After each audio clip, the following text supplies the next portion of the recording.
Hi, my name's Joanie'S. Welcome to my channel. If you'd like to find out more about me, please go to my website, joanieswhitelightshealing.com. I do sessions for folks who are not local to North Central New Jersey. They would be by phone, Skype, Facebook video, or FaceTime. You could find me on YouTube, and please subscribe to this channel. If you haven't already, like and share and comment below. If you have any requests for future videos, please comment on any video. I'll find out that you made the request and I will supply if possible. You could find me on LinkedIn and SoundCloud and Twitter. There are no timestamps to this video. Spirit knows when folks will be watching. Therefore, whenever you tune in is relevant. If it doesn't apply, I suggest shelving it because maybe at a later date, you will find that what comes through resonates for you. I bring in the highest of Christ-light consciousness, meaning those souls that have had the ones that are the wisest of the wise, full of love and purity.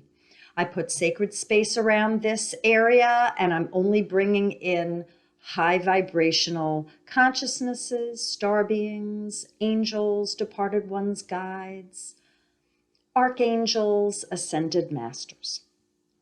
Okay, so here we are today, and it is May 21, 2020. I am compelled to talk about codependency. Compelled. I must. Today we are talking about this topic. This is something that many people are aware of, but others aren't. I'm going to give my loose lay definition of codependency. Some people say that everyone in one way or another are codependent, but I don't believe that. I believe that people who are not there to rescue others and know that another has their respective journey does have a good set of boundaries, a good osmotic flow, a back and forth with where they end and another begins, whether they intervene, when they do not. Okay, codependency. I believe that codependency is a natural human phenomenon when one soul is trying to prevent another soul from feeling pain and discomfort. It is very difficult for us love beings when we come down into Earth School to see our fellow man and woman flounder in pain. We want to rescue them. That's the rescuer-victim drama. We want to scoop them up and hold them and say, "It is okay. Oh, nice, nice, nice. Oh, I will hold you, make nice, nice." We give a Tylenol, an Advil, a Motrin, an Aleve. People drink and drug. People numb themselves in whatever form so they do not have to feel discomfort, and they will do that for another. Here, take this. Here's a drink. Here's a drug. Here, take my credit card and go shopping. You're upset? Here, I'll give you another new thing. Here, here, here, here. I'll listen to you. I'll listen to you. Okay, I'll listen to you. I'll listen to you. I'll listen to you. I'll scoop you up. I will save you.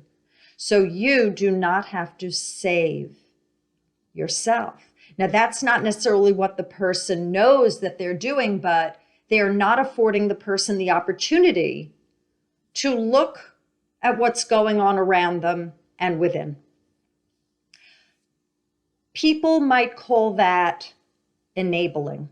It's another way of calling it enabling behavior. Codependency I see as a disease that many people are doing, and I think with these generations, these successive generations, more and more people across the board are keeping each other in the confines of narrow thinking, limited paradigms, and that everything has to look squeaky and new and fresh. And if we all do it together, we're not going to feel bad.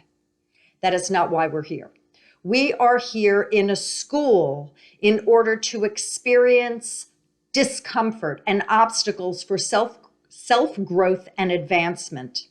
When another one comes along and doesn't know what that person's contracts are, what their path is, and they step on it and do an assessment and say, oh no, they can't feel badly. They can't feel badly. I'm going to help them. I'm going to help them. I'm going to help them. The person who has that contract of going through whatever they're going through, they see someone come along and say, oh, well, I can take you out of your misery, whatever the continuum is. It could be from a hangnail to homelessness and anything in between. But when someone comes along to rescue them, most often the person is going to take that offer. And they're going to say, sure, you could do that because that feels so good. What soul wants to feel pain? Unless they're a masochist. That's a whole nother story. But if you're not a masochist where you inflict pain on yourself in whatever way, most people avoid pain.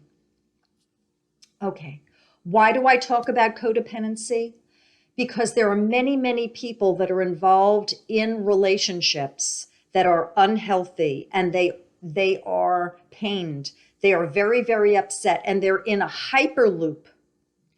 Successive relationships with this pattern, or one relationship with similar themes, different day, where the person that they are involved with is doing something that is harmful to themselves or other. And then the person goes along and they do whatever they have to do to move the person aside so they don't have to learn that what they're doing is harmful to themselves or other.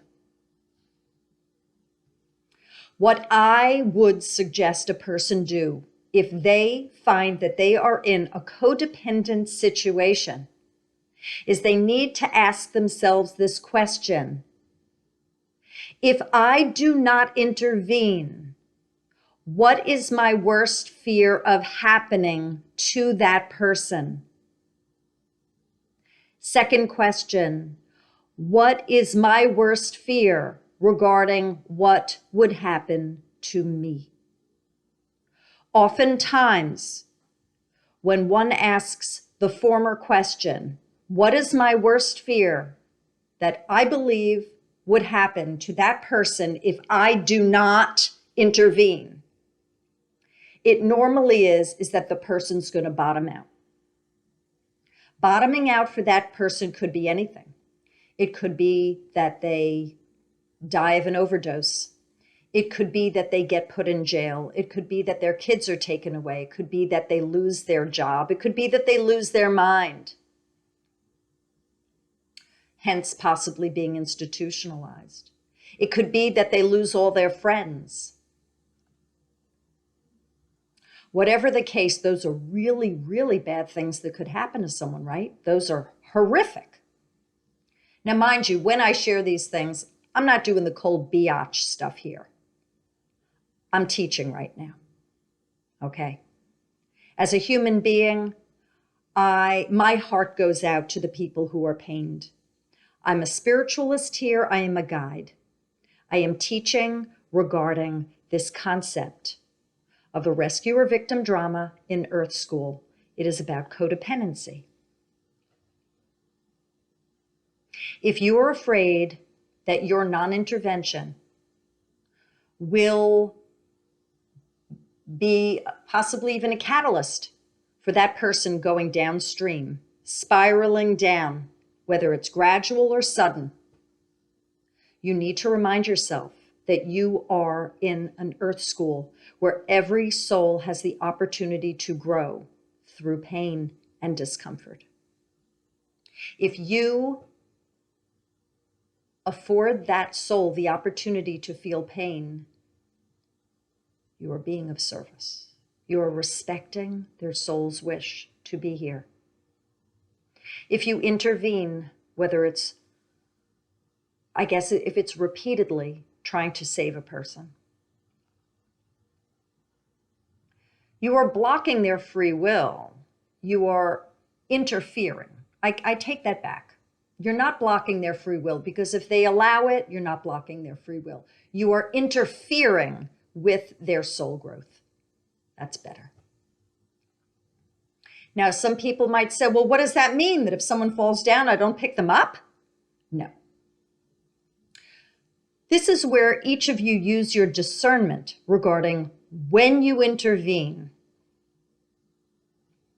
Sure, we warn, we preach, we say it again, we help someone out of a jam, we come in and rescue people. I'm talking about repeated patterns where the person that you are assisting does it again and again, and they're not learning regarding their negative patterns. And you keep going in to try and save them. There are flags, by the way, folks, for when you do not intervene. And you need to take a look at what the flags are. Has this person been doing this for their whole life? Have other people tried to help them out? Yet to no avail. Have you said things before to that person and they haven't listened and they continued to do it? How do you feel when you say things to the person and they are the help-rejecting complainer and they don't listen to any of the suggestions you've given? Okay, those are flags. Make your decisions accordingly. Okay. Now we have the other question. What is the worst thing that could happen to me if I do not intervene? And oftentimes the person feels that they will feel extremely guilty and responsible for the demise of the other person. And I'll tell you right now, if that is your worst fear, the guilt, the shame, the embarrassment, the self-blame, and the responsibility for taking care of another soul, you need to think again about what your job description is as a human being here in Earth School. Your job is not to rescue or save anyone but yourself. Okay? You could be an EMT, you could be a nurse, a soldier, a doctor on the front lines, you could be a therapist, an educator, you could be right there. You follow your job description, but after that, God helps those who help themselves. That's the bottom line. The oxygen mask has to be put on. They have to put the oxygen mask on themselves first. What are they doing? Now, in terms of people who are incapacitated, people who are mentally retarded, people who have developmental disabilities, people who are brain dead, people who are electively mute, people who have disabilities in any which way, limitations, learning disabilities, functioning where they have decision making. There are people that have to help them in almost every way possible. I am not talking about enabling a person who is unable to take care of themselves. I'm talking about the person who has the ability to make right and just and sound decisions for themselves. Getting back to that fear, the fear of what could happen to myself. It is not written anywhere that you are here to save anyone, and if you think that it was written, you need to try and find that document, because it's not written anywhere that you're here to save that person, that one, or anyone. And if you have done bad things in this lifetime and you feel that you need to make amends by saving the world, sure, it feels good in the beginning, but you are doing a disservice to other people if they aren't learning their lesson. Hitting bottom, going downhill is what many people need to do in order to have that aha experience. The dark night of the soul is a conduit for awareness. So think of that when you're toying with the idea of getting involved with someone yet again. Sometimes that dark night of the soul for someone is the best thing that could have happened to them. And some of these Bottoms are bottoms that you and I would never even imagine that a person could go to. But it could be mental illness, it could be addiction, it could be masochism, whatever it is, the reason why, self-loathing, why a person would keep doing these things and not wanting to change their way. Could be pride, it could be ego, could be stubbornness. I'm going to stop for a second and see if there's more to talk about codependency. Yes, I do want to say, if you are trying to prevent another person from feeling pain and it's not working, take a look at the pain you're experiencing in the process. How long have you been putting yourself through the mud for the sake of other? What type of pain are you now in? Now what? If you are in pain, go inside and ask yourself what you need. Chances are you need to stop this behavior. It is not helping you, and you probably are stuck, probably here and in many lifetimes. This is blocking you from your advancement by your being codependent of other, by your enabling other people to continue doing what they're doing, by saving them. So you could also ask yourself, by my continuing in this pattern of codependence, how am I stopping myself from my happiness, my growth, my advancement? I believe that you will be able to answer these questions. There is help out there. There's Codependence Anonymous. It's a 12-step program. There are books on codependence. I suggest you look them up. There's therapy. Therapy is fantastic. I used to be one. And if you go to a therapist and you say, I think I'm codependent, can you assist me? Do you believe that you have the skills to assist me? Fantastic. There's EFT, that's emotional freedom technique. That's a tapping modality. There's self-hypnosis. If you don't know how to do it, find a therapist who does. I believe that if you have difficulty nipping this in the bud and getting out of this pattern yourself, you need professional help, and that is just fine. We're at a time in Earth's history where we have to take a look at ourselves in all of our limitations and rid ourselves, fix ourselves now. As the high energies come in, it is more and more difficult to sit with our negative beliefs, with the limitations that stop us from moving forward. I know that you are able to do this. All of us are able to do this. There are no excuses. Even if you say, well, money is an issue, I can't afford therapy, go online, read an ebook, read articles about codependency. Find a group online where they're chatting about how to lick it. Remember that you are very wise and you are very knowledgeable and you've done this before. You've grown, you've advanced. You've not always been codependent in every lifetime. Call upon another aspect of yourself that's incarnated elsewhere and say, hey, you that understands and has licked, has understood and comprehended the concept of codependence, please come on over. I need your assistance. Be with me and show me how. It's that easy. I'm going to see if there's anything. Yeah, let's do this. Let's get rid of any karma where it might be difficult for you to lick the codependency pattern. Across time and space, forwards and backwards across all generations, any codependency karma, we ball them all up and you say inside, I forgive myself. Good. Forgive everyone and everything. Ask for everyone and everything's forgiveness. There's a blue beam that's going all over you, and this is going to go on for about a day. It's a very heavy type of an energy. It's very deep blue, and I feel that you will feel refreshed and comfortable with it. It's going to be coming in, and it will be taking out energy that does not belong. Thank God for these life lessons. And when I mean God, I mean the collective, all that is. Sip water between now and when you go to sleep. Negative energies will flush through the physical body. I believe that there will be momentum with this, and I believe that you will be making decisions soon.